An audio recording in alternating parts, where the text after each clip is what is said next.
6 నెలలకు ఒకసారి part time politician లాగా పవన్ కళ్యాణ్ చంద్రబాబుకు ఎప్పుడు అవసరమైతే అప్పుడు వచ్చి వెళ్తుంటాడు.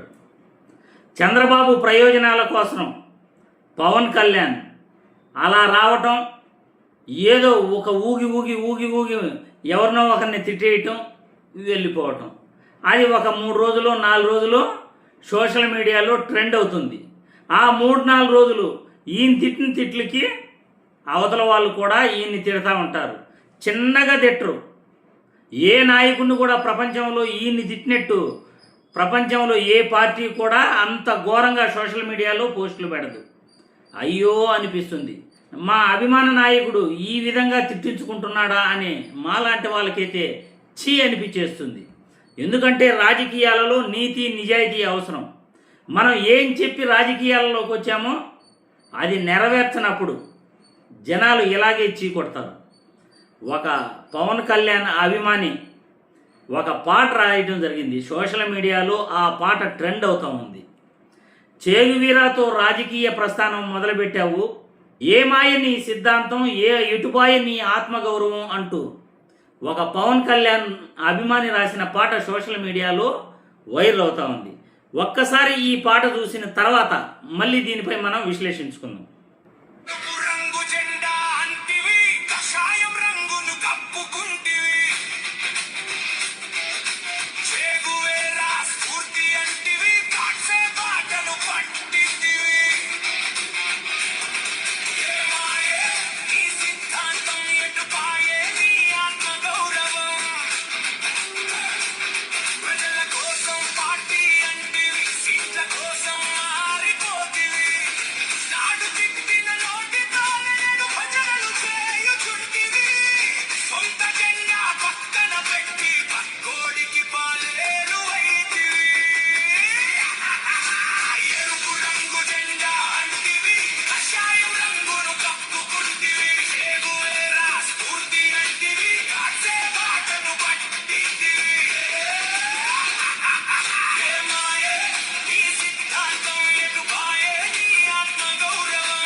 చూశారుగా, ఒక అభిమాని రాసిన పాట. నిజంగా పవన్ కళ్యాణ్ మంచి కోరుకునే అభిమానులు పవన్ కళ్యాణ్ను మంచి దారిలో నడిపించాలని ప్రశ్నిస్తుంటారు. కానీ కొంతమంది ఉంటారు, పని బాట లేని పవన్ కళ్యాణ్ అభిమానులు ప్రశ్నిస్తే చాలు తప్పుగా కామెంట్ పెడుతుంటారు. తప్పుడు మాటలు మాట్లాడుతుంటారు. వాళ్ళు నిజంగా అభిమానులు కానే కాదు.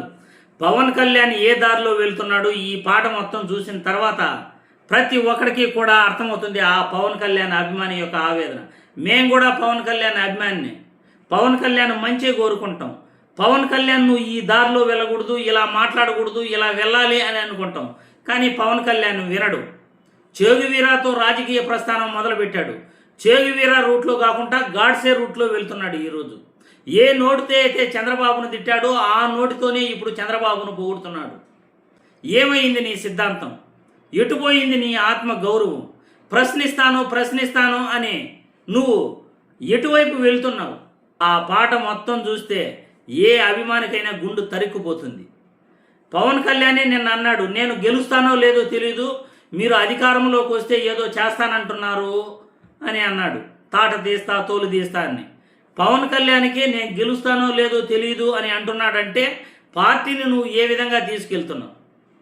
నీ పార్టీ కార్యకర్తలను వేరే పార్టీ జెండా మోయమని నువ్వు ముందుకు తీసుకెళ్తున్నావు. ఈరోజు నీ పార్టీ జెండాను పక్కన పెట్టి వేరే పార్టీ జెండా మాత్రమే నువ్వు నీ అభిమానుల చేత నీ కార్యకర్తల చేత మోపిస్తున్నావు. నెక్స్ట్ ఎలక్షన్లో కూడా నీ కార్యకర్తలకు కానీ జెండా మోసిన వాళ్ళకు కానీ జనసేన పార్టీ నాయకులకు కానీ ఒకరికి కూడా టికెట్ రాదు. చంద్రబాబు ఎవరైతే చూపిస్తాడో వాళ్ళకే టికెట్ వస్తుంది. ఇది నీ పార్టీ, నీ సిద్ధాంతం, నువ్వే వైపు వెళ్తున్నావు, నీ యొక్క రాజకీయ ప్రస్థానం ఏంది? ఈ పాట చూస్తే ప్రతి ఒక్కరికి కూడా అర్థమవుతుంది. ఆ పాట చూడకపోయినా కానీ ప్రతి ఒక్కరికి కూడా ఇప్పటికే అర్థమైపోయింది. ఈవీఎంల సహాయంతో నువ్వు గెలవచ్చేమో కానీ ప్రజల ఓట్లతో మాత్రం అసలు నువ్వు గెలవలేవు. ఇది నిజం. నువ్వు మారితే ప్రజలు హర్షిస్తారు. నువ్వు ఇదే విధంగా ఉంటే ఇంకా కూడా నువ్వు ప్రజల్లో చులకనైపోతావు.